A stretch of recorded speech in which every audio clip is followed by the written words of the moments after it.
Welcome to the UFO Hunting Clouds YouTube channel's podcast. I'm your host, Jason Ingersoll.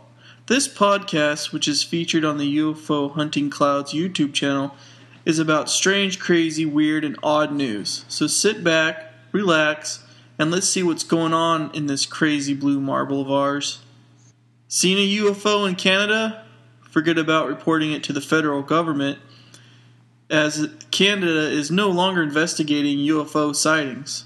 According to UFOologist Chris Rutowski, who runs a UFOology research blog, there were over 980 UFO sightings reported in 2011 in Canada, and the number will likely be higher once they are officially counted for 2012. That's pretty crazy. I mean, 980 UFO sightings and the government's going to stop looking into them? That's just amazing.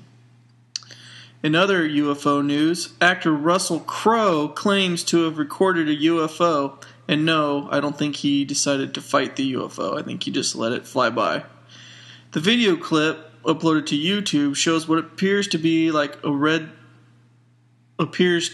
to look like a red object, similar to a streak caused by long exposure on a camera. The video claimed that it was a time-lapse video, but it looked like a long exposure. Some are saying that the UFO is basically just ships in the harbor or some type of object that emitted light slowly across the long exposure. However, this is creating lots of debate about UFOs in Australia and about celebrity UFO and paranormal sightings, which is very interesting. Hopefully he doesn't get blacklisted. Russel Crowe is a pretty famous actor, and he's a pretty good actor, so I don't see that happening. I read one article online that said that this was basically a promo for the Man of Steel, but hey, you never know. This week in Lewiston, Maine, a little kid was celebrating his birthday party when they cut into the cake and found a knife left there by an employee of Walmart. What a surprise. In England, at York University, a student named James White was charged in the UK by the Animal Welfare Organization RSPCA for causing unnecessary suffering to his flatmate's hamster while he was drunk and he fried it in a pan. Mr. White claims he was intoxicated on the point of madness. Mr. White also claims that the hamster was dead before he fried it.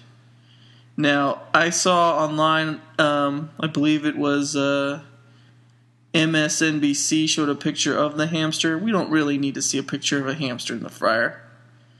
That's just plain wrong. I mean, come on. Why are you going to fry a hamster? That's not cool. I don't care how drunk you are. You don't fry your roommate's hamster. A kindergarten teacher was fired after she brought a vial of her own blood to class and let her students drink it. This is horrible, especially, all you parents out there. Can you imagine if their teacher brought a vial of blood to class? The teacher, who is from Sola in Norway, poured the blood on a plate. The kids, aged 3 to 6, asked to touch the blood, and when they did, the teacher made a motion to her mouth, and the kids, being 3 to 6 years old, did the same.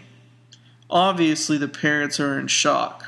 Police in Canada are reporting that a coroner's office in Quebec is asking that the police investigate an employee who snapped photos of female corpses for his personal collection. The employee was fired in 2011 due to inappropriate acts. The man who took the photos claims that his job was to take the photos and that they never left his office. However, he admitted to taking the photos that were not destined for the official files and kept them for his collection of photos. I guess that means he kept them at work in his own personal collection. I don't know why somebody would do that. That's very, very odd. And finally, this is a big story making all the rounds in the United States and on Fox News and all these other, famous talk show hosts and whatnot. An elementary school located in Michigan is making headlines for confiscating a third grade boy's cupcakes because they had those little, green plastic soldiers on top. Those little ones you can get at like the dollar store when you're a kid. And there's just those little green army men. They're featured in movies and whatnot. The 30 homemade cupcakes, which were decorated by the boy and his mother, were to celebrate his birthday. The school's principal, Suzanne Wright, stands behind the confiscation of the cupcakes, claiming that these are toys that were commonplace in the past. However, some parents prohibit all guns as toys. In light of the difference, the school offered to replace the soldiers with another item, and the soldiers were returned home with the students. The students did get to eat the cupcakes. However, the little green soldiers were taken off of them. These are the stories that I found interesting this week. I hope you enjoyed the podcast or the YouTube cast, or I don't even know. I guess this would be a vlog cast. And thank you for listening. You can find links to these stories in the description, and don't forget to subscribe. If you like this podcast, please leave a comment, or if you have something to say about any of these stories, please feel free to let me know what you think. This is Jason from UFO Clouds saying, always look up.